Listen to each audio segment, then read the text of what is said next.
হ্যাঁ আম্মু, যাচ্ছি তো। দেখো, দোকানের সামনে আছি।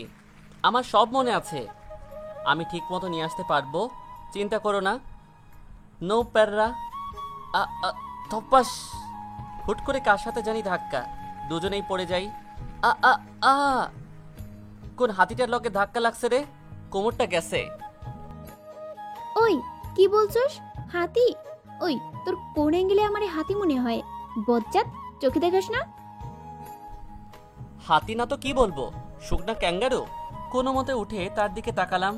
হাই হাই, এ তো হাতি না, সুন্দরী যুবতী। এমনি তাকায় আছস কি? চোখ ফুটো করে দেব, হাত দিয়ে তোল। হ্যাঁ হ্যাঁ, তুলসী। মেয়েটিকে তুলে দাঁড় করালাম। ওই পিচ্চি কানা, চোখে দেখাস না? চোখ কি বাসায় রেখে আসছিস নাকি? পিচ্ছি? কোথায় পিচ্ছি? আশেপাশে তাকালাম। পিচ্চি তোকেই বলছি। কি? আমি পিচ্ছি? পিচ্চিকে পিচ্চি ডাকবো না তো কি বুইরা আঙ্কেল ডাকবো?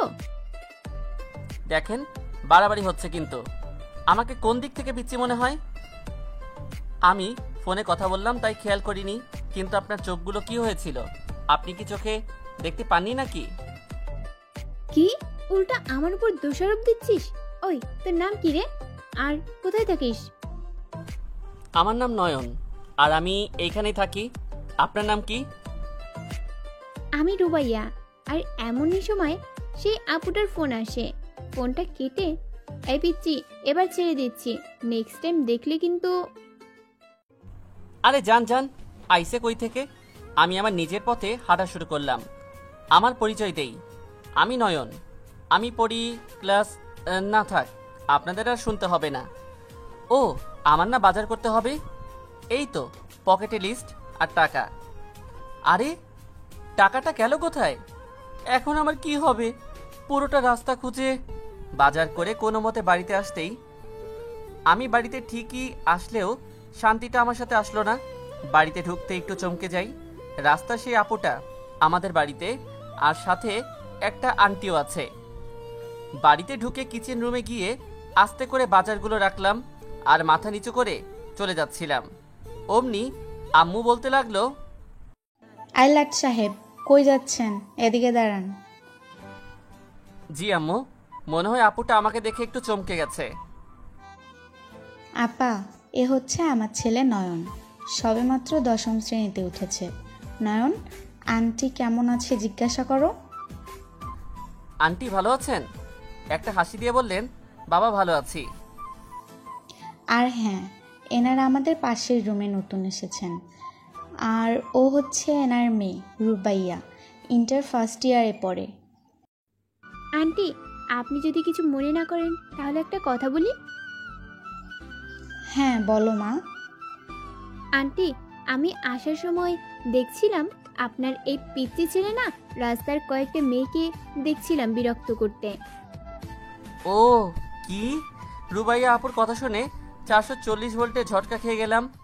আমি আমি কখন মেয়েদের বিরক্ত করলাম? কি রে নয়ন, এসব আমি কি শুনছি? আজকে কিন্তু তোর খবর আছে। আল্লাহ, আমারে বাঁচাও। রুবাইয়া আপুর দিকে তাকাই দেখি রুবাইয়া আপুর মুখটা চেপে হাসছে। হুঁ, আমার সাথে পাঙ্গা? আমাকে চিনো নাই, দেখিয়ে দিব আমি কে। ওদের মাঝ থেকে রুমে গিয়ে একটানে আয়াতুল কুরসি পড়ে যাচ্ছি। নয়ন, এই নয়ন, হ্যাঁ হ্যাঁ হ্যাঁ হ্যাঁ হ্যাঁ আম্মু, এদিকে আয় তো। আসছি। আম্মুর রুমের সামনে এসে দাঁড়ালাম। কি রে, তুই মেয়েদের বিরক্ত করিস? না না না আম্মু, কখনোই না। কি বলতে চাইছিস? তোর আপু মিথ্যা বলেছে? না না আম্মু, আমার মনে হয় আপু ফাহিমকে দেখেছে। সে দেখতে আমারই মতো, অনেকটা লম্বা, চুল আর চশমা পরে, তাও আবার সেইম আমার প্রেমের। আপু মনে হয় তার সাথে আমায় গুলিয়ে ফেলেছে। দেখ, আজ কিন্তু ছেড়ে দিলাম, নেক্সট টাইম বুঝিস কিন্তু। হ্যাঁ আম্মু, আমি একটু ছাদে গেলাম। যা, কিন্তু তাড়াতাড়ি চলে আসবি। আম্মুর রুম থেকে বের হয়ে গিটারটা নিয়ে দৌড় ছাদে। নিজের জায়গা ঠিক করে ঠিক মতো বসলাম। হাত গিটারটা নিয়ে বাজানো শুরু করলাম। গান গাচ্ছিলাম।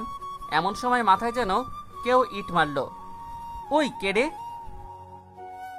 আমি ও তুমি? আমি ভাবছিলাম কোন কাক জানি চেঁচাচ্ছিল, তাই তাকে তাড়ানোর জন্য ইটের টুকরো মারলাম, কিন্তু এখন তো দেখি এটা। কি? আমার গান কাকের চেঁচানির সমান? হয়তো। বাহ পিচ্ছি, তুই গিটার বাজাতে পারোস? এই যে মিসেস, বারবার পিচ্ছি ডাকবেন না। আমার একটা সুন্দর নাম আছে, বুঝছেন? পিচ্ছির আবার নাম লাগে নাকি? আজকে আমার এত বড় একটা বাস দিছেন না আম্মুর সামনে, চ্যালেঞ্জ, আপনার ব্যান্ড না বাজাইলে আমার নাম নয়ন না। ও, পিচ্ছি দেখি আবার রাখতেও জানে। এই বলে রুবাইয়া চলে যাচ্ছিল। পাশে দেখে একটা মরা তেলাপোকা। আমি দ্রুত তার পিঠে মরা তেলাপোকা রেখে বললাম, আপু, আপনার পিঠে একটা তেলাপোকা। তেলাপোকা? হ্যাঁ হ্যাঁ, আমি ভয় পাই না।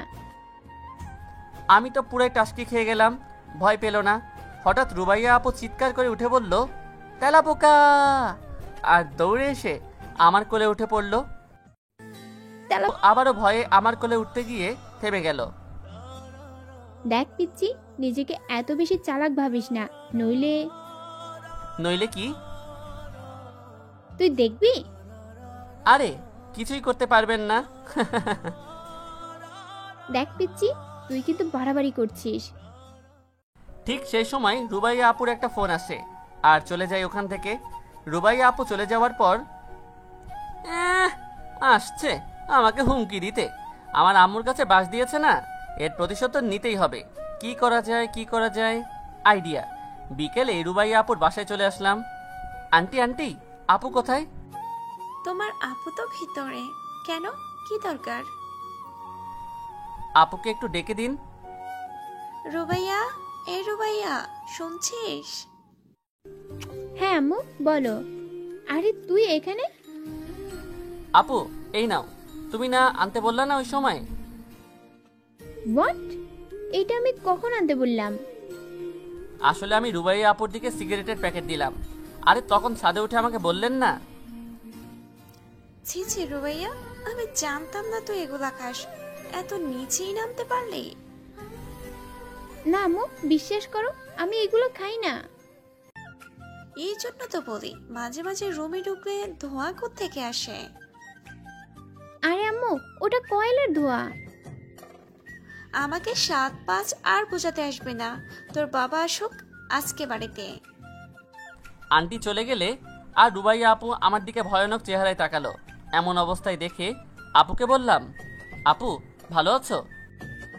তোর ভালোর গুষ্টি কিলাই, তুই আমাকে ফাঁসানোর জন্য করছিস না? এইটা বলেই রুবাইয়া আপু তেড়ে আসছিল। দাঁড়াও দাঁড়াও আপু, 1 2 3, এই বলেই দৌড়। ওই পালাস কই, দাঁড়া। রুবাইয়া আপু পেছনে দৌড়।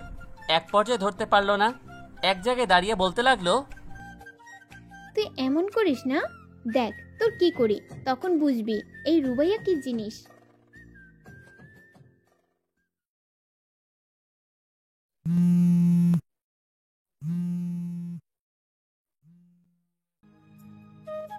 তুই এমন করিস না, দেখ তোর কি করি, তখন বুঝবি এই রুবাইয়া কি জিনিস। 2 দিন পর। ওই দিন থেকে রুবাইয়া আপু থেকে দূরে দূরে ছিলাম।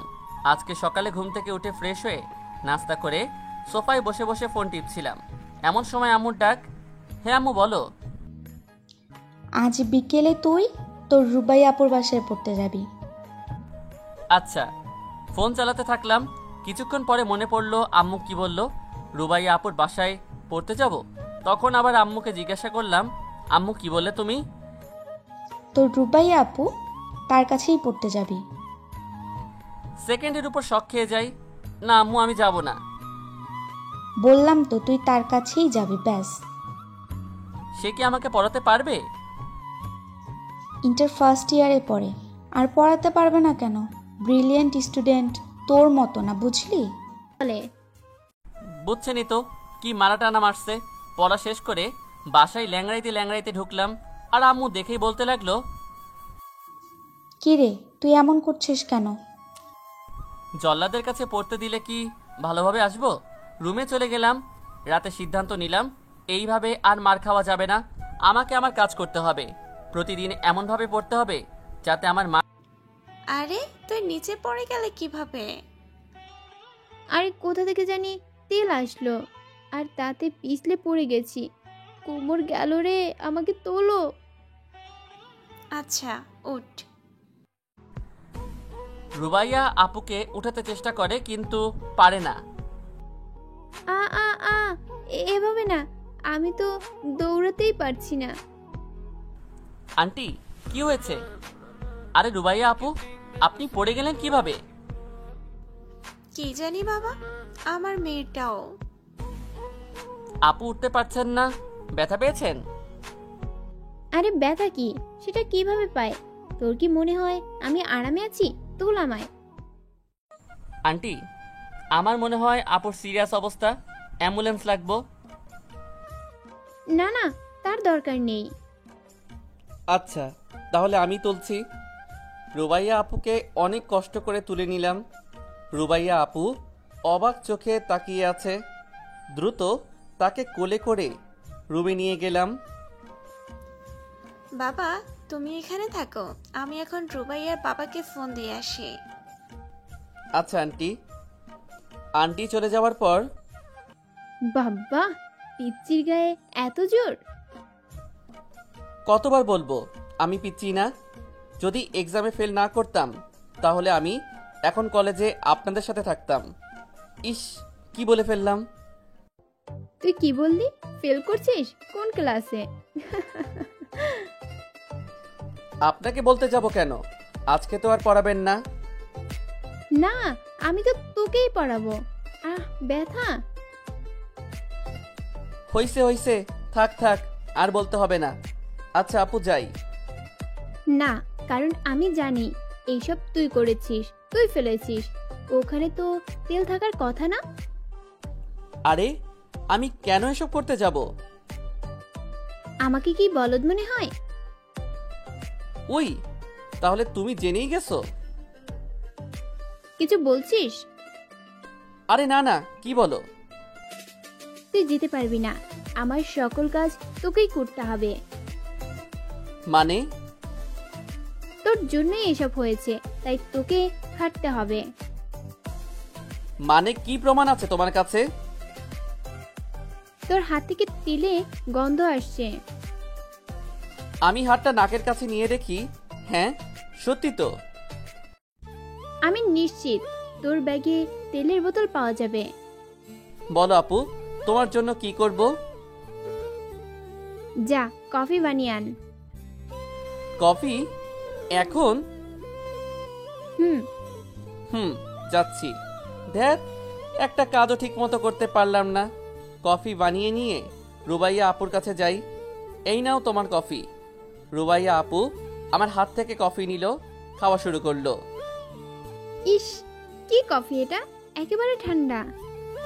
কি বলো? মাত্রই তো গরম করলাম। আবার গরম করে নিয়ে আয়। মানে আবার? হ্যাঁ, যাবি নাকি? আমি কফি নিয়ে আবার গরম করে নিয়ে এলাম। এসবের কোনো মানে হয়? এই নাও কফি। রাখ। আচ্ছা, কফি টেবিলে রেখে চলে যাচ্ছিলাম। কিরে, তুই কোথায় যাচ্ছিস? কেন? বাসায়। তোকে যেতে বলছি, আমি এখন ঘুমাবো। তো আমি কি করব? ঘুমাও, নাকি তোমার পাশে শুতে হবে? Shut up! আমি কি সেটা বলেছি? আমি ঘুমাবো, আমার পা টিপে দে। কি? পা টিপে দিব? কখনো না। তুই করবি নাকি আমি সবাইকে বলবো ওই কাজটা তুই করেছিস? আম্মু, আম্মু! এই না না, আমি করছি। আন্টিকে ডাকার দরকার নেই। এই তো গুড বয়। রুবাইয়া আপুর পা টিপতে শুরু করলাম। 15 মিনিট টিপার পর দেখি রুবাইয়া আপু ঘুমিয়েছে। ইস, আমার মতো পিচ্ছি, সরি, আমার মাথা নষ্ট নাকি? আমি নিজেই নিজেকে পিচ্ছি বলছি কেন?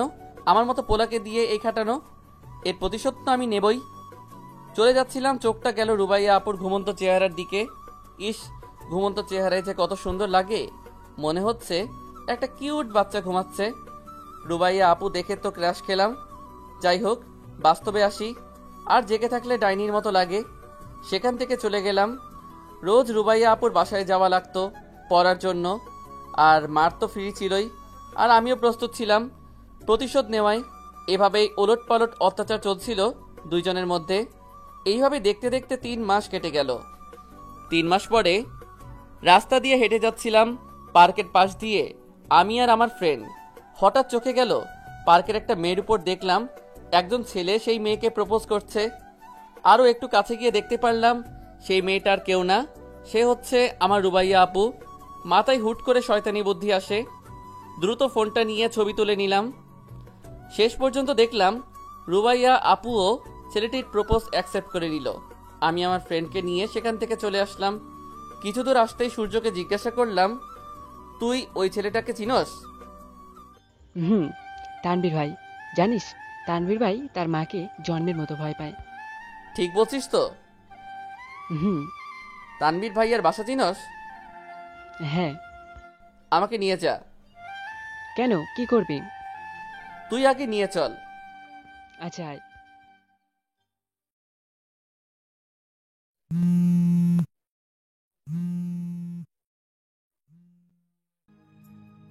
আচ্ছা আয়। তানভীর ভাইয়ার বাসার সামনে এসে বাসায় নক করলাম। একজন আন্টি এসে দরজা খুলে দিল। হ্যাঁ বাবা, বলো কাকে চাই? এটা কি তানভীর ভাইয়ের বাসা? কিন্তু সে তো বাসায় নেই। আন্টি, আপনার সাথে কিছু কথা ছিল। হ্যাঁ বলো। আন্টি, আপনার ছেলেকে আমার বোন হতে দূরে থাকতে বলুন। আমার কথা শুনে সূর্য আর আন্টি দুজনেই হা করে তাকিয়ে আছে আমার দিকে। আমার ছেলে তোমার বোনের পেছনে? মানে বুঝলাম না। দেখেন, আপনার ছেলে অনেকদিন ধরে আমার বোন রুবাইয়াকে বিরক্ত করছে। আজ তো প্রপোজ পর্যন্ত করে ফেলেছে। কি বলছো এসব? আন্টি, এই দেখুন ছবি। পার্কের তোলা ছবিগুলো দেখালাম। আমার ছেলে এসব করেছে? কতবার মানা করেছি মেয়েদের থেকে দূরে থাকতে, আজ ওর খবর আছে। বাবা ধন্যবাদ তোমাকে, আমার ছেলে আর যাবে না। ধন্যবাদ আন্টি, এই বলে চলে গেলাম। দোস্ত, তুই একটা জিনিস বটে। বুঝতে হবে আমাকে দিয়ে খাটানো। আচ্ছা, আমি যাই।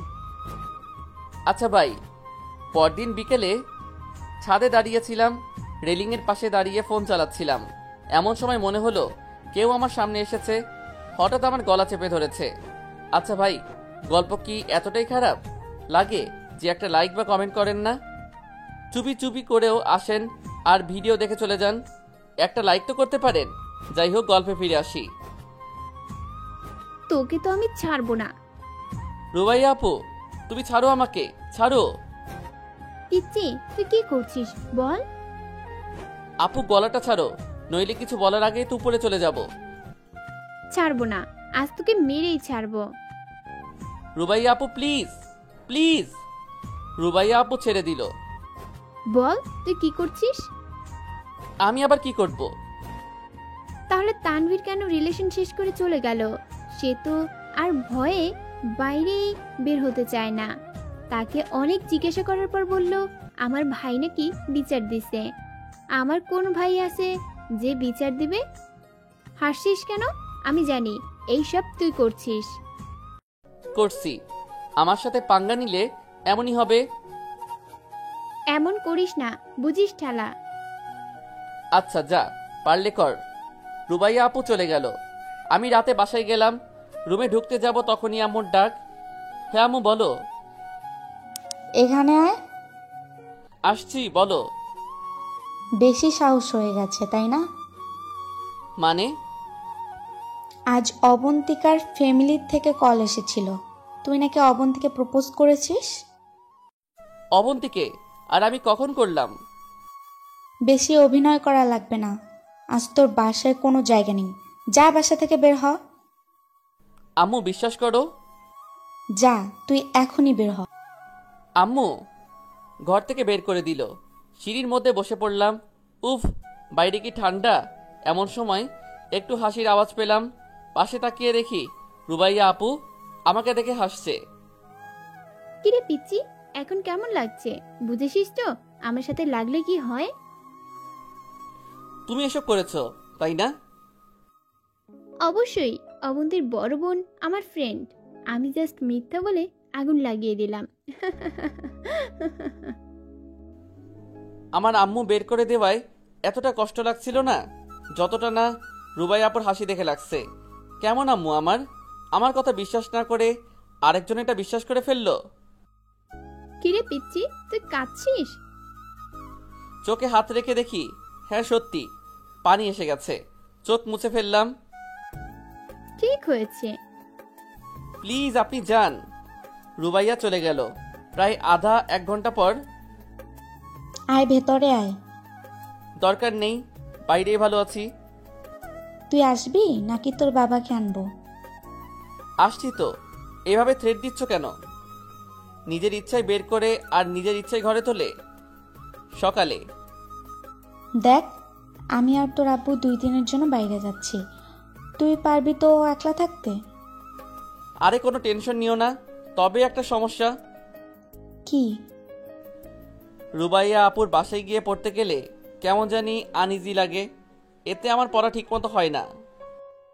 আচ্ছা ঠিক আছে, তোর আর যাওয়া লাগবে না। সত্যি? খুশিতে মনে লুঙ্গি ড্যান্স মারা শুরু করে দিছি। তবে রুবাইয়া আমাদের বাসায় এসে তোকে পড়িয়ে যাবে। আমি যাওয়ার সময় রুবাইয়াকে বলে যাব। কি মানে? কেন? যেটা বললাম সেটাই। না। আচ্ছা এবার যাই, নিজের খেয়াল রাখিস কিন্তু। আচ্ছা।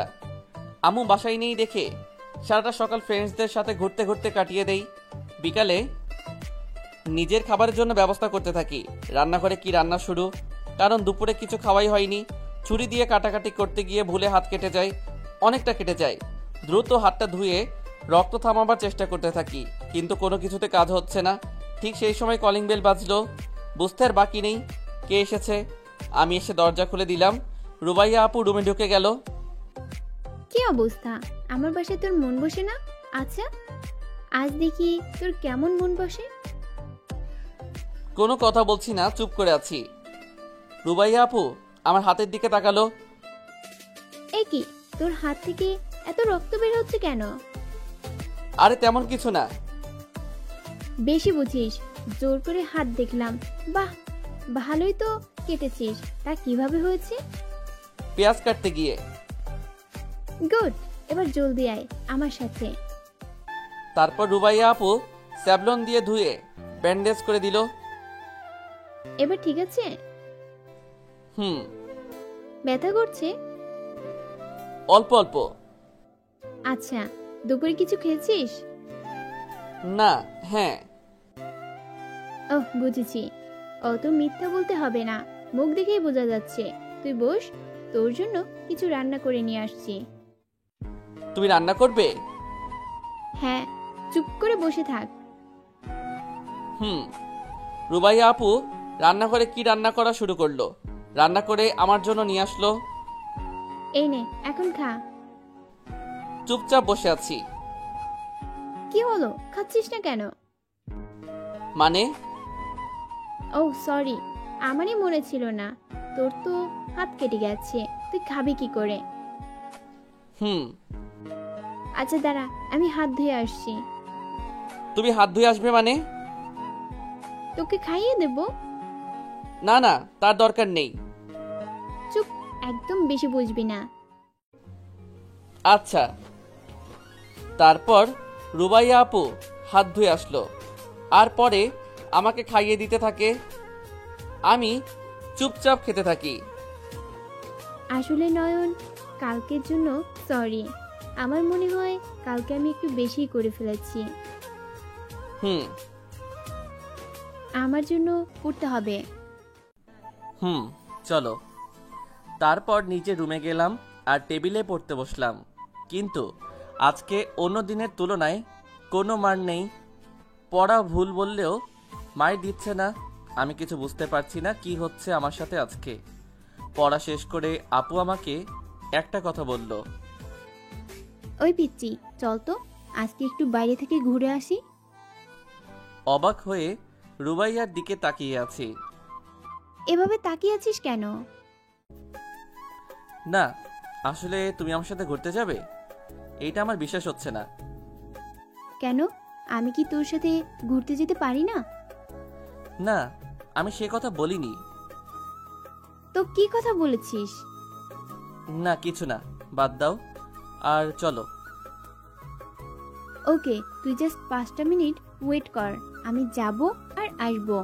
আর হ্যাঁ, তুই একটা পাঞ্জাবি পরবি, সাথে জিন্স। এই কথা বলে আপু চলে গেল আর আমি রেডি হয়ে আপুর জন্যে অপেক্ষা করতে থাকলাম। কোথায় 5 মিনিট, গেছে তো গেছেই। আমিও কাজ না পেয়ে ফোনটা নিয়ে গেম খেলতে শুরু করলাম। কিছুক্ষণ পরে রুবাইয়া আপু আমার সামনে আসলো আর বলতে লাগলো, আরে পিচ্চি, তোকে তো দারুণ লাগছে। রুবাইয়া আপুর কথা শুনে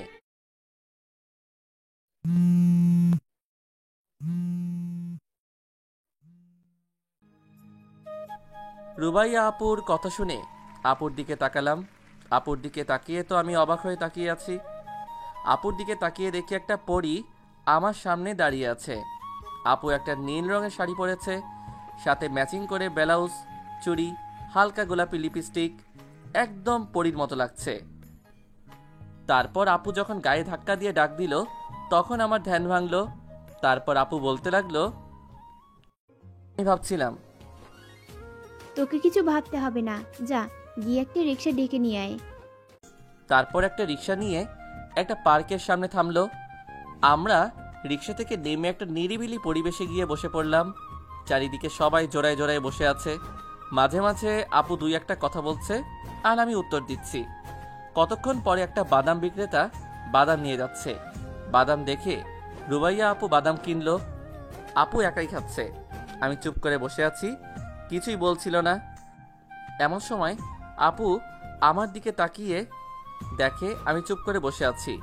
তখন আপু বলল, চুপ করে আছিস কেন? আসলে আমি তো খেতে পারবো না। আরে, আমার তো মনেই ছিল না, তোর হাত কেটে গেছে। তারপর রুবাইয়া আপু বাদাম ছিলে আমার হাতে দিল, কিন্তু আমি খাচ্ছি না, চুপ করে আছি। তারপর আপু বলল, কিরে নয়ন, খাচ্ছিস না কেন? না, না কি? আমার খেতে ভালো লাগছে না। আচ্ছা।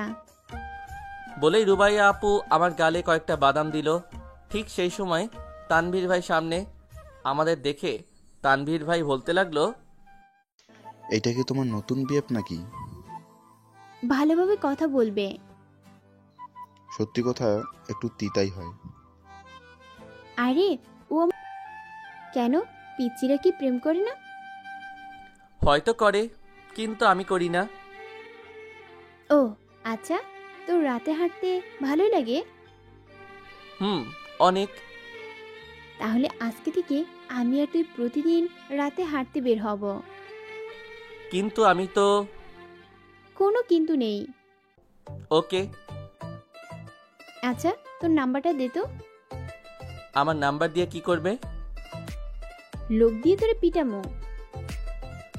তার কোনো দরকার নেই, নম্বর নেন 01910433361। আচ্ছা, এবার চল বাড়িতে যাই। ওকে। আচ্ছা, কিসে যাবেন? হেঁটে হেঁটে যাব। এত পথ? কেন, যেতে পারবি না? না, ঠিক আছে। তারপর সেখান থেকে হেঁটে হেঁটে বাড়ির দিকে রওনা দিলাম। কিছু দূরে যেতেই রুবাইয়া আপু পড়ে গেল রাস্তার উপর। আরে আপু, এইবার কি করবে? কেন, তুই কোলে করে নিয়ে যাবি? কি? আমি? তুই নিয়ে যাবি। ওকে। তারপর রুবাইয়া আপুকে কোলে করে নিয়ে বাড়িতে যাচ্ছি। বাড়ির সামনে যেতেই রুবাইয়া আপুর আম্মু, বাবা রুবাইয়ার কি হয়েছে? এই কথা বলার সাথে সাথে রুবাইয়া আপু আমার কোল থেকে নেমে দিল একটা দৌড় দিয়ে রুমে চলে গেল। অবাক হয়ে দাঁড়িয়ে রইলাম। তার মানে আপুর পায়ে ব্যথা লাগেনি? আচ্ছা আন্টি, আমি বাড়িতে যাই। বাড়িতে তো কেউ নেই, আমাদের এখানে রাতে খাওয়া দাওয়া করবে। আচ্ছা আন্টি, আমি যাই। আচ্ছা বাবা, যাও। তারপর আন্টির কাছে থেকে চলে আসলাম। রুমে এসে ফোনটা নিয়ে একটু গেম খেলতে লাগলাম। তারপর পড়তে বসলাম। পড়তে মন না বসাতেও পড়তে বসলাম, কারণ মায়ের খাওয়ার কোনো ইচ্ছা নেই। প্রায় 10টার দিকে কলিং বেলটা বেজে উঠল। আমি গিয়ে দরজা খুলতেই রুবাইয়া আপু রুমে আসলো। তারপর রুবাইয়া আপু বলতে লাগলো, কেন করিসনি? রান্না করতে হবে। আচ্ছা তুই থাক, আমি বাড়ি থেকে কিছু নিয়ে আসছি। বলে রুবাইয়া আপু চলে গেল আর আমি বসে পড়া শুরু করলাম। কিছুক্ষণ পরে রুবাইয়া আপু একটা ফেসবুক চালাবো বলে ঠিক তখনই ফোনের মধ্যে হো হো হাম্বা হাম্বা মেসেজটা বেজে উঠল। মেসেজটা দেখতেই রাগ উঠে গেল, কারণ মেসেজটা রুবাইয়া আপুর। আর যখন মেসেজটা পড়তে যাব ঠিক তখন অনেক বড় মাপের একটা শট খাইলাম। মেসেজে লেখা, এই ছেলে, এত রাত করে ফেসবুক চালানোর কোনো দরকার নেই। এখন চুপচাপ লক্ষ্মী ছেলের মতো ঘুমিয়ে পড়ো, নয়তো কাল কিন্তু মায়ের খাবা। মেসেজটা দেইখা আবেগে কাইন্দা দিলাম। এইটা কিভাবে সম্ভব? আমি মনে মনে ভাবছি ফেসবুক চালামো, সেটা কাউরেই বলিনি, কিন্তু ও কিভাবে জানলো? তখন আশেপাশে রুমের ভিতরে বাইরে ওরে খুঁজতে লাগলাম, আর রুমের ভিতর শুইয়া শুইয়া চিক্কুর দিতে লাগলাম।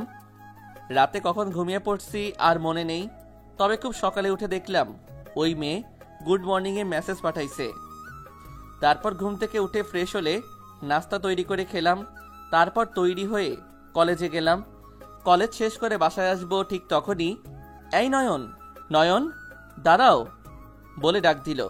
পিছনে একটু তাকাইয়া দেখি রুবাইয়া আপু, তাই ভালো করে আর তাকালাম না, সোজা হাঁটা শুরু করলাম।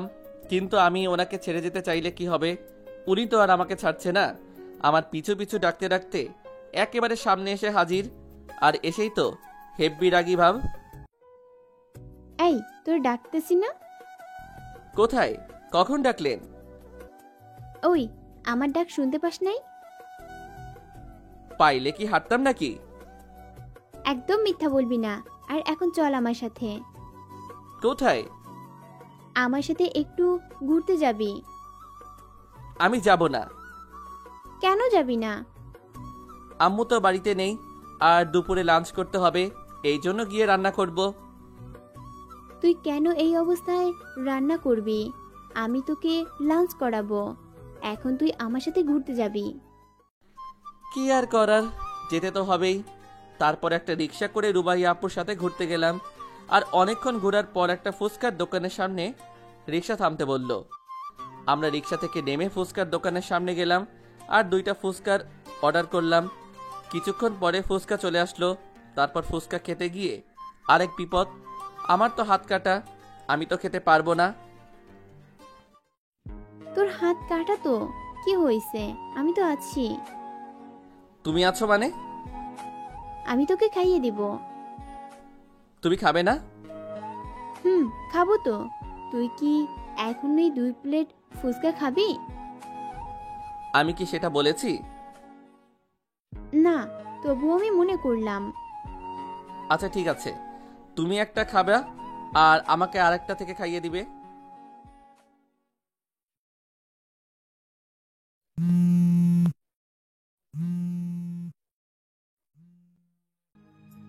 আচ্ছা ঠিক আছে, তুমি একটা খাবে আর আমাকে আরেকটা থেকে খাইয়ে দিবে। ওকে। তারপর রুবাইয়া আপু আমাকে ফুচকা খাইয়ে দিল আর নিজেই খেলো। তারপর আবারও আমি আর আপু আবার রিক্সাতে ঘুরতে লাগলাম। কিছুক্ষণ পরে একটা পার্কের সামনে রিক্সা দাঁড়ালো আর আমরা রিক্সা থেকে নেমে পার্কের ভিতরে গেলাম। পার্কের চারিদিকে তাকিয়ে দেখি সব কাপলরা বসে আছে। আমরা একটা বেঞ্চের উপর বসলাম। 2 জন চুপ করে বসে আছি, কারো মুখে কোনো কথা নেই।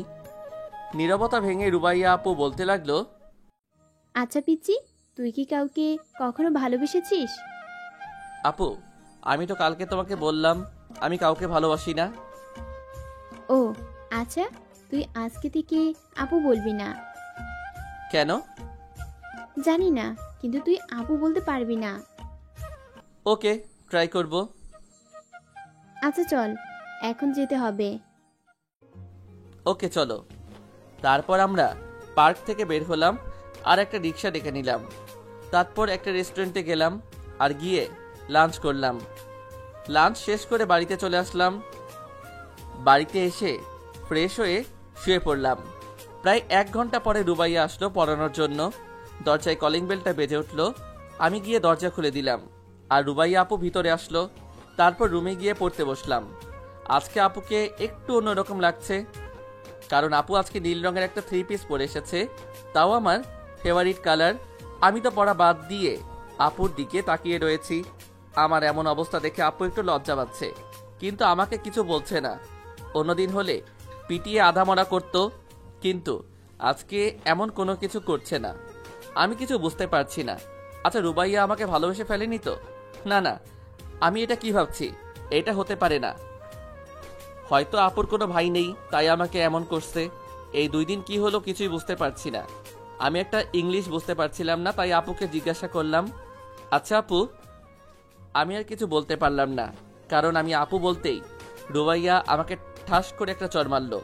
বিষয়টা কি হলো আমি বুঝতে পারলাম না, তাই আমি আবারও আপুকে জিজ্ঞাসা করলাম, আপু আমাকে মারলে কেন?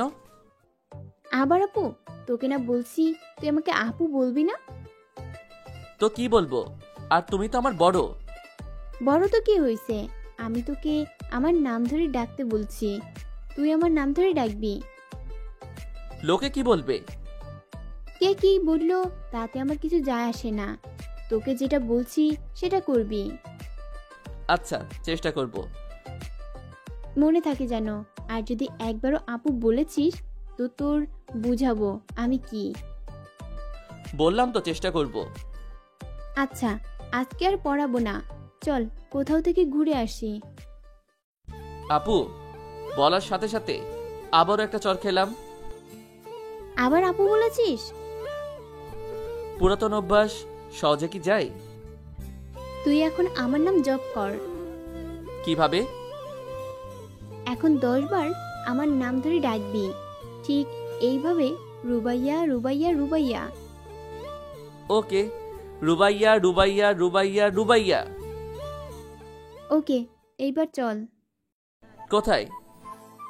এত প্রশ্ন করিস কেন, আমি যেতে বলছি যাবি। ওকে, তুই 5 মিনিট অপেক্ষা করো, আমি রেডি হয়ে আসি। তারপর আপুর সাথে ঘুরতে বের হলাম। নদীর পাড় দিয়ে হাঁটছি, কেউ কোনো কথা বলছি না, চুপ করে হাঁটছি, কোনো কথা বলছি না। হঠাৎ রুবাইয়া নীরবতা ভেঙে বলল, আচ্ছা, আমাদের অন্য কেউ দেখলে কি মনে করবে? কি মনে করবে? এইটাই ভাববে যে একটা ছেলে আর একটা মেয়ে যাচ্ছে। ও, তারপর নদীর পাড়ে কিছুক্ষণ থাকলাম, সন্ধ্যা পর্যন্ত সেখানে থাকলাম। তারপর বাড়িতে চলে আসলাম। তারপর ফ্রেশ হয়ে পড়তে বসলাম। প্রায় 10:30 দিকে রুবাইয়া আমার খাবার নিয়ে আসলো, আর খাবারগুলো রেখে চলে গেল। আমি পড়া শেষ করে ডিনার করে শুয়ে পড়লাম। আজকে অনেক টায়ার্ড, তাই ফেসবুকিং করলাম না। সকালে ঘুমের মধ্যে আছি, এমন সময় ভূমিকম্প শুরু হয়েছে। আমি তাড়াতাড়ি উঠেই দৌড় দিতে যাব, তখন মনে পড়ল এইটা তো ভূমিকম্প না, এটা তো আমার ফোনের ভাইব্রেশন। তারপর নিজের মাথায় চড় দিলাম, আর ফোনটা হাতে নিলাম। ফোনটা হাতে নিয়ে দেখি রুবাইয়া ফোন দিছে।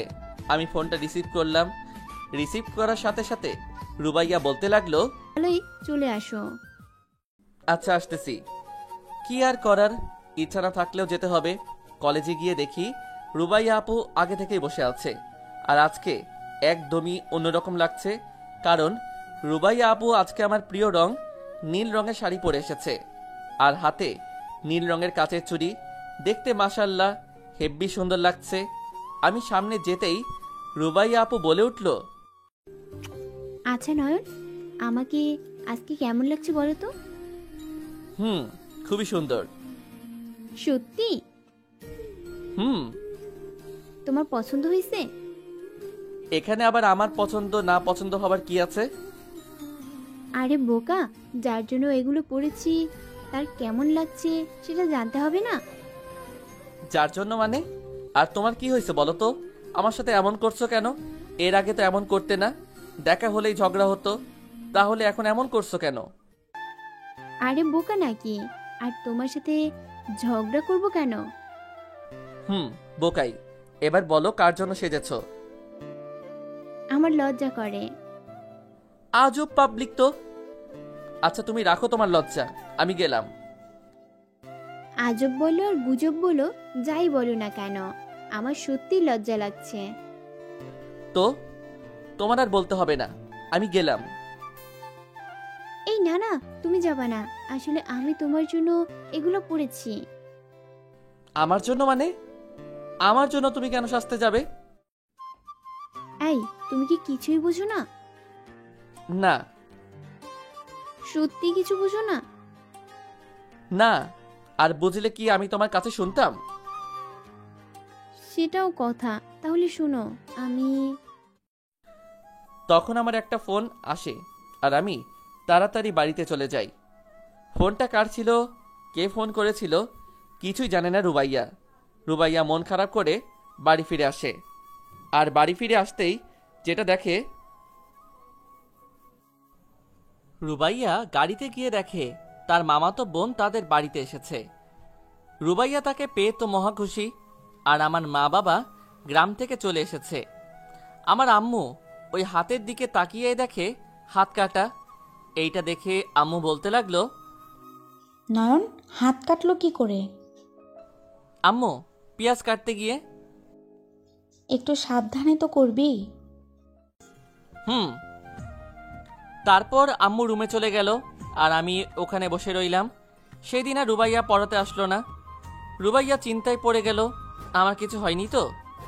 রুনাইয়ার এমন চিন্তিত দেখে রুবাইয়ার বোন তাকে জিজ্ঞাসা করলো, কে রে আপু, এত চিন্তা করিস কাকে নিয়ে? আরে কই চিন্তা করি? আমি দেখতে পাচ্ছি তুই কিছু একটা চিন্তা করছিস, বল আমাকে। আরে কিছু না, বল তোর পড়াশোনা কেমন চলছে, আর বাড়িতে সবাই কেমন আছে? বাড়িতে সবাই ভালো আছে, আর আমার পড়াশোনা ভালো চলছে। গুড। রুবাইয়া আর রুনাইয়া বোন দুইজন গল্প করছিল। দেখতে দেখতে সন্ধ্যা হয়ে গেল। তখন রুবাইয়া ওর বোনকে বলল, তুই একটু থাক, আমি আসতেছি। কোথায় যাচ্ছো? ওই পাশের বাড়ির আন্টির কাছে যাব, তুই থাক, আমি আসতেছি। ওকে, যাও। তারপর রুবাইয়া ওখান থেকে চলে আসলো। আর এদিকে সন্ধ্যার পরে আমি পড়ছিলাম, এমন সময় কলিং বেলটা বেজে উঠল। আম্মু গিয়ে দরজা খুলে দিল আর রুবাইয়া রুমে ঢুকলো। আর আম্মুকে জিজ্ঞাসা করলো, আন্টি, নয়ন কই? তোর তো রুমে পড়ছে। কেন রে মা, নয়নকে আবার কিছু করেছে? আরে না আন্টি, আমি তো ওকে পড়াতে আসিনি, তাই এখন পড়াতে আসলাম। যা দেখ, ওর রুমেই পড়ছে। আচ্ছা।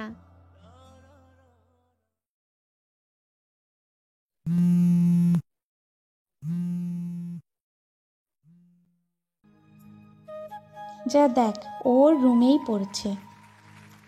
আচ্ছা। তারপর ওখান থেকে রুবাইয়া রুমে আসলো। রুমে এসে দেখে আমি পড়ছি। রুবাইয়া পেছন থেকে একটা চট দিল আর বলল, কিরে, আজ সারাদিন দেখা করনি কেন? বাড়ি থেকে বের হয়নি তো। কেন, কি করেছিলে বাড়িতে? তেমন কিছু না, আম্মু তো গ্রামে গিয়েছিল, তাই একটু গল্প করছিলাম। ও, তো তুমি এখন আর এখানে কি মনে করে? আমার বরের কাছে আসবো, তাও কি বলে আসতে হবে? কি বিড়বিড় করছো? কেন আসতে পারি না? কেন পারবে না? পারো, কিন্তু তুমি তো এমন সময় আসো না, তাই বলছি আর কি। আচ্ছা নয়ন, ওই সময় কে ফোন দিয়েছিল? কোন সময়? আরে সকালে আমরা যখন দেখা করছিলাম। ও, তখন তো। মনে আছি। আচ্ছা। তারপর ওখান থেকে রুবাইয়া চলে আসলো আর আম্মুর সাথে বসে গল্প করতে থাকলো। রাত প্রায় 10টার দিকে আম্মু খাইতে ডাকলো, আমি খেতে চলে গেলাম। খাওয়া দাওয়া শেষ করে আবার পড়তে বসলাম, কিছু পড়া বাকি ছিল তাই। তারপর পড়া শেষ করতে করতে প্রায় 12টা বেজে গেল, তাই ফেসবুকিং না করেই ঘুমিয়ে গেলাম। সকালে ঘুম থেকে উঠে দেখি আম্মু রান্না করছে। এইটা দেখে আমারও কেমন যেন রান্না করার শখ হলো, তাই আম্মুকে বললাম, আম্মু আমিও একটু কিছু রান্না করি। তুই আবার কি রান্না করবি? পায়েস রান্না করি। আচ্ছা, করছি। এখন নাস্তা খেয়ে নে। তারপর নাস্তাকে চলে গেলাম কিচেন রুমে পায়েস রান্না করতে।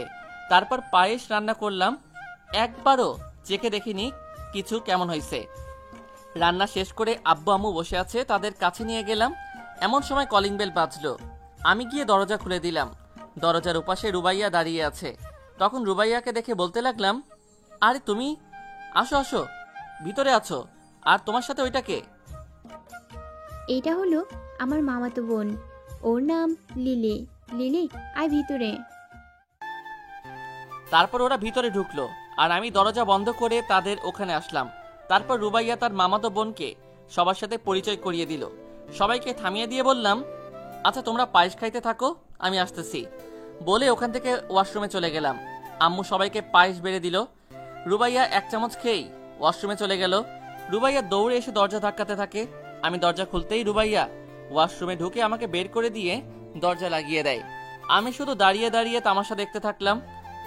পায়েসে যে চিনির বদলে লবণ দিয়ে ফেলেছি, আসলে প্রথমবার বানিয়েছি। তারপর আব্বু বলতে লাগলো, দিন দিন একটা বাদরের হাটটি হচ্ছে। সরি, আমার জন্য এমন পায়েস খেতে হলো। ঠিক আছে। আচ্ছা, বিকালে রেডি থাকিস। ঠিক আছে। না মানে কি জন্যে? তোকে আর নীলিমাকে নিয়ে বাইরে ঘুরতে যাব। কেন? কেন মানে, তুই আমাদের সাথে যাবি। যাব না। কিছু বলছিস? আরে বলছি যাব না কেন, অবশ্যই যাব। Good boy. আমি নীলিমার দিকে তাকিয়ে দেখি নীলিমা মিট মিট করে হাসতেছে। এইদিকে আমার তো রাগ হচ্ছে। রুবাইয়া আর নীলিমা চলে গেল। বিকেলে সাথে নীলিমাও শপিং করে। রুবাইয়া আর নীলিমার চোখ ফাঁকি দিয়ে আমি নীল রঙের একটা শাড়ি কিনে নেই রুবাইয়ার জন্য। এরপর রাতে বাড়ি ফিরে যাই। রাতে শুয়ে ভাবতে থাকি, সারাদিনের কথা ভাবতে থাকি। আমি বুঝতে পারছি আমি রুবাইয়াকে ভালোবেসে ফেলেছি। তাই এক কঠিন সিদ্ধান্ত নিলাম, রুবাইয়াকে প্রপোজ করলে কেমন হয়। যা হবে দেখা যাবে পরে। এইসব ভাবতে ভাবতে ঘুমিয়ে গেলাম। এইভাবে যাচ্ছিল আমাদের দিনগুলি। রুবাইয়া আমাকে অনেক কেয়ার করে আর আমি রুবাইয়াকে লাইক করি, কিন্তু মনের কথা কি করে বলবো সেটাই বুঝতে পারি না। দেখতে দেখতে 15-20 দিন হয়ে গেল। নীলিমা ও তাদের বাড়িতে চলে গেল। নীলিমা ভালো একটা মেয়ে ছিল, অনেক মিশুক, সবাইকে খুব তাড়াতাড়ি ফ্রেন্ড বানিয়ে নিতে পারে। হঠাৎ একদিন রাতে আমার মাথায় একটা শয়তানি বুদ্ধি এলো যে রুবাইয়াকে প্রপোজ করেই দেখি কি হয়। তা ঠিক করলাম কালকে রুবাইয়াকে প্রপোজ করব, কিন্তু কিভাবে করব এটা চিন্তা করেই পাচ্ছিলাম না। তারপর মনে পড়লো আমার কাছে তো রুবাইয়ার পছন্দের শাড়ি আছে, ওটাই দিয়ে করব বলে রাতে ঘুমিয়ে গেলাম। সকালে আজ অন্য দিনের চেয়ে খুব বেশি প্রস্তুতি নিয়ে নিচ্ছি আর ব্যাগে রুবাইয়ার জন্য পছন্দ করা সেই শাড়িটা নিয়ে নেই। অন্যদিকে রুবাইয়াকে যে ছেলে প্রপোজ করেছিল সে মানে তানভীর রুবাইয়াকে অপমান করার জন্য নতুন ফাঁদ তৈরি করে। রুবাইয়া কলেজে তার বান্ধবীদের সাথে ঢুকতেই কলেজে যেতে আরো কয়েকজন একইভাবে রুবাইয়াকে খোঁচা দিতে থাকে। পুরো কলেজে তানভীর এসব কথা ছড়িয়ে দেয়। যে দেখছে সেই রুবাইয়াকে জিজ্ঞেস করছে, কেউ আবার খোঁটা দিচ্ছে। এইসব শুনতে শুনতে রুবাইয়া প্রচণ্ড রেগে যায়। ওইদিকে আমি এই সব কিছু আমার অজানা। আমি তো রুবাইয়াকে কলেজে খুঁজছিলাম প্রপোজের জন্য। রুবাইয়াকে দেখে, ওই তো রুবাইয়া, এবার যাই, আমাকে পারতেই হবে। আমি রুবাইয়ার পেছনে দাঁড়িয়ে হাঁটু কেড়ে বসে পড়লাম। রুবাইয়াকে ডাকলাম। রুবাইয়া পেছনে ফিরে তাকালো। রুবাইয়া, আমি তোমাকে ভালোবাসি। রুবাইয়া, আমি তোমাকে অনেক ভালোবাসি। তুমি কি আমায় গ্রহণ করবে? অনেকটা চিৎকার করে এই বলে ফুলটা বাড়িয়ে দেই। রুবাইয়া তো এমনিই রেগেছিল, কিন্তু আমার কাছ থেকে এই অনাকাঙ্ক্ষিত এই কাজে রুবাইয়া প্রচণ্ড রেগে যায়। সেই রাগের কারণে সবার সামনে 2 গালে 2 বার করে 4টে থাপ্পড় মারে। কি পেয়েছিস কি তুই?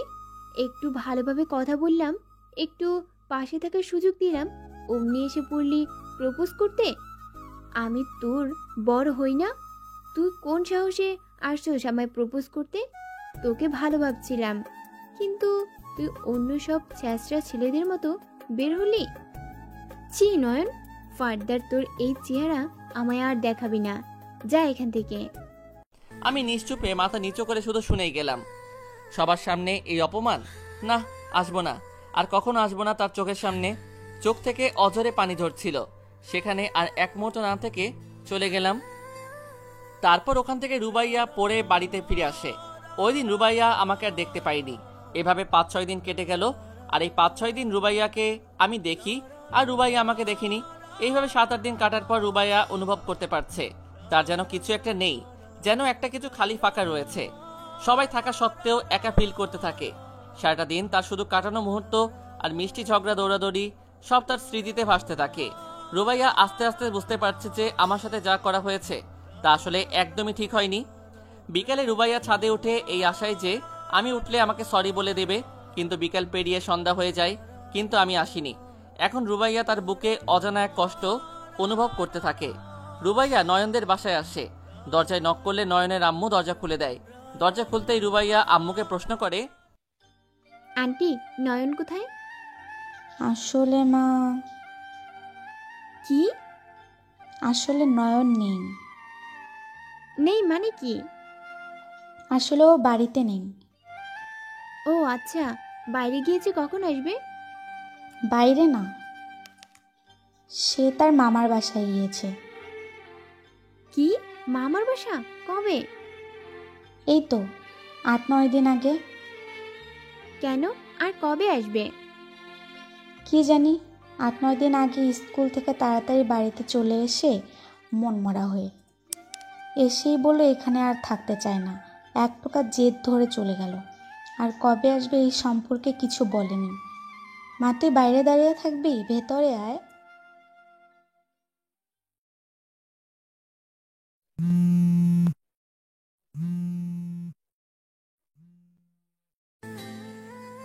না আন্টি, এখন যাই, পরে আসবো। রুবাইয়া আর কিছু না বলে চলে যায়।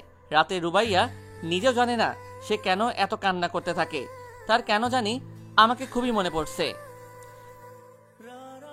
না, এখন আমাকেই কিছু করতে হবে।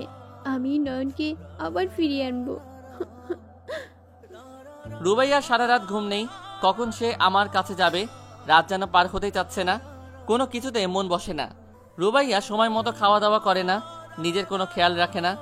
রুবাইয়া শুধু একটাই চিন্তা, কি করে আমাকে তার কাছে নিয়ে আসবে। কি করলিল? দরজা খুলতেই রুবাইয়াকে দেখে আম্মু জিজ্ঞাসা করলো, কি রে মা, তুই এত সকালে বাসায়? সবাই ঠিক আছে তো? আন্টি, আন্টি একটা কথা বলবো? হ্যাঁ বল। নয়নের মামার বাড়ির ঠিকানা পাওয়া যাবে? কেন? আর তুই নয়নের মামার বাড়ির ঠিকানা দিয়ে কি করবি? আমার নয়নের সাথে দেখা করাটা খুব দরকার। কেন রে মা, নয়ন কিছু করেছে?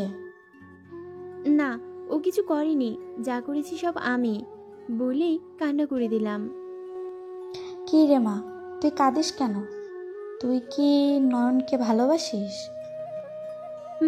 নিজের জীবনের থেকেও। নয়ন জানে সেটা? না। আচ্ছা, তুই ভেতরে আয়, আমি তার ঠিকানা দিচ্ছি। তারপর আম্মু রুবাইয়াকে আমার মামা বাড়ির ঠিকানাটা দেয়। ঠিকানা নিয়ে রুবাইয়া বেরিয়ে পড়ে। সারাটা পথ ধরে আমাকে ভেবে চলেছে। সময় যেন পার হচ্ছে না। 3 ঘন্টা পর পৌঁছে যায় রুবাইয়া, কিন্তু এই 3 ঘন্টা রুবাইয়ার কাছে 3 বছরের সমান মনে হয়েছে। রুবাইয়া বাসার সামনে এসে দরজায় নক। মামি গিয়ে দরজা খুলে দিল। দরজা খুলে দিতেই মামি এক অচেনা মেয়েকে দেখতে পেল। অচেনা মেয়েটি হচ্ছে রুবাইয়া। তাই মামি তাকে জিজ্ঞাসা করলো, কে তুমি মা, আর কাকে চাই? আমি নয়নের। না, কিছু না, নয়ন আছে। হ্যাঁ আছে, কিন্তু কে তুমি? আন্টি, আমাকে একটু নিয়ে যান না তার কাছে, তাহলে সব বুঝতে পারবেন। আচ্ছা আসো। তারপর রুবাইয়াকে রুমে নিয়ে যায় আমার মামি, কিন্তু আমি তখন রুমে ছিলাম না। তাই রুবাইয়া জিজ্ঞাসা করলো, কোথায় নয়ন? মনে হয় ছাদে আছে, তুমি গিয়ে দেখতে পাও, আমার কিছু কাজ বাকি আছে।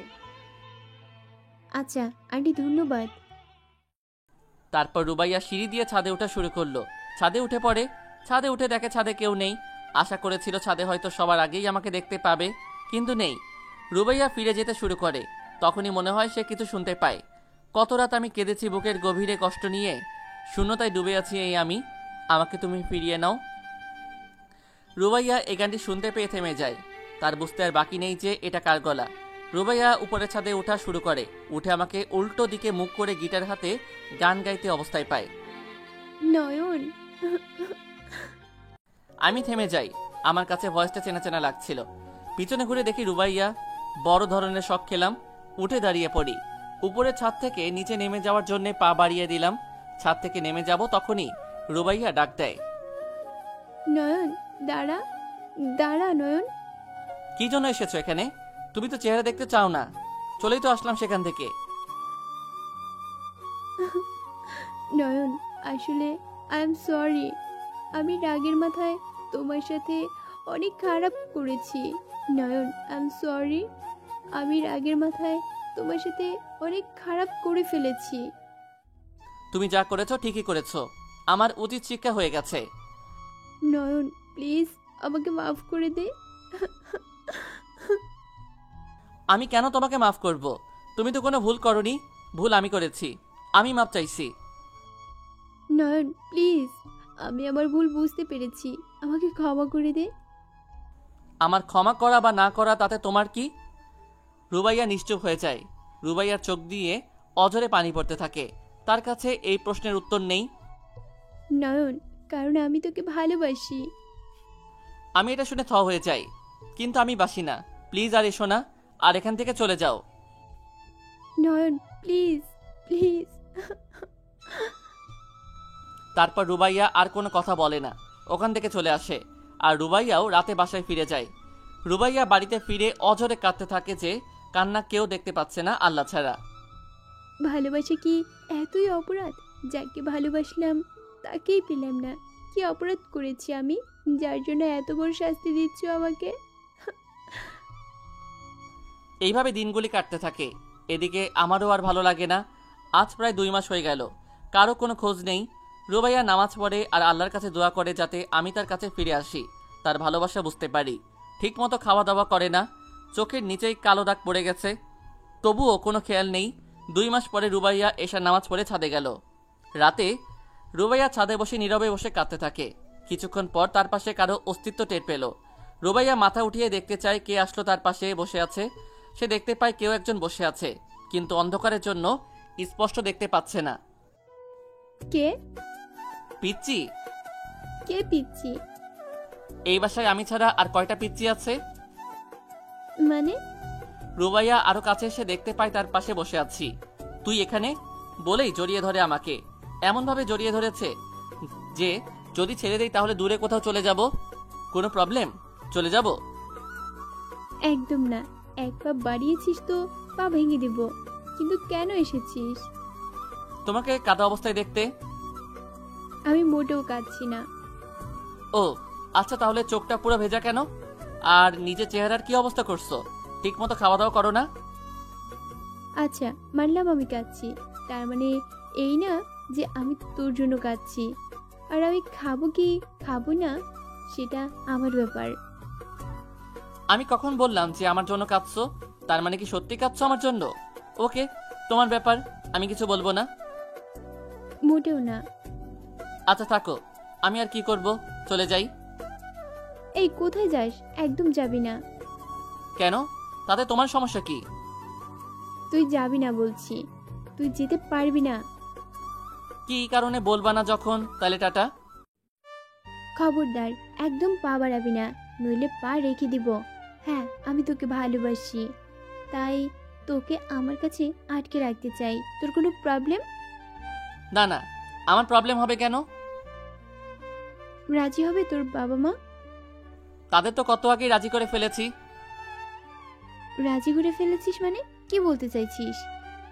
মানে বাবা মা আর আন্টিকে বলেছি তুমি আমাকে ভালোবাসো আর আমাকে বিয়ে করতে চাও।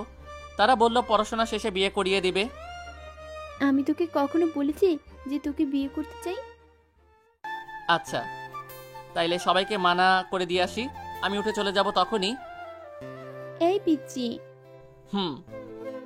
ভালোবাসিস আমায়? হুম। শোন পিচ্চি, আমার সারা জীবন ভালোবাসবি এইভাবে? হুম। পাশে থাকবি? হুম। ওই কখন থেকে না হ্যাঁ শুরু করছিস? ভীতু নাকি? না, কে বলছে আমি ভীতু? আমি কাউকে ভয় পাই নাকি? তাহলে আমাকে প্রপোজ কর। একবার তো করলাম, তার প্রতিদান তো পেলাম, আবার কি জন্য করব? না করলে কিন্তু মনে কর। পিছন থেকে ফুল হাতে নিয়ে হাঁটু গেড়ে বসলাম। হবে কি আমার রাত জাগা পাখি? হবে আমার সারা জীবনের সাথী? দেবে কি রোজ তোমায় দেখার সুযোগটি? আর যাই হোক, আমি তোমায় ভালোবাসি। পিচ্ছি কোথাকার। দেব, আমিও তোকে ভালোবাসি। আর পিচ্ছি ডেকো না, নইলে আসলে নিজেকে পিচ্ছি মনে হয়। তুই বুড়া হলেও পিচ্ছি ডাক ছাড়বো না। আর ফুল কোথা থেকে আনলি? কই থেকে আনবো? আবার তোমার ফুলের টপ থেকে? বলেই মুখে হাত রাখলাম। শয়তান, 6 মাস কষ্ট করে জাস্ট ফুল আসলো, আর ওইটাও ছিঁড়ে ফেললি? তোকে না মানা করছি ফুল ছিঁড়তে? নিজের বরের জন্য একটু দোয়া করো। তোর বরের গোষ্ঠী কিলাই, আজকে তোরে আমি। আমি দৌড়, রুবাইয়াও পিছনে দৌড়। মাম্মি বাঁচাও। ওই তোর মাম্মি রাগ, দাঁড়া একবার। কেমন বিচার? নিজের প্রেমিককে এমন করে কেউ দৌড়ানি দেয়? কষ্টে তো কষ্টই থাকে, কিন্তু সেই কষ্টে অন্য কিছু ছোঁয়া মনে হয় যখন ভালোবাসার মানুষটি কষ্ট দেয়। আবার সকল কষ্টকেই তুচ্ছ মনে হয় যখন সেই কষ্ট দেবার মানুষটি ভালোবেসে জান বলে ডাকে।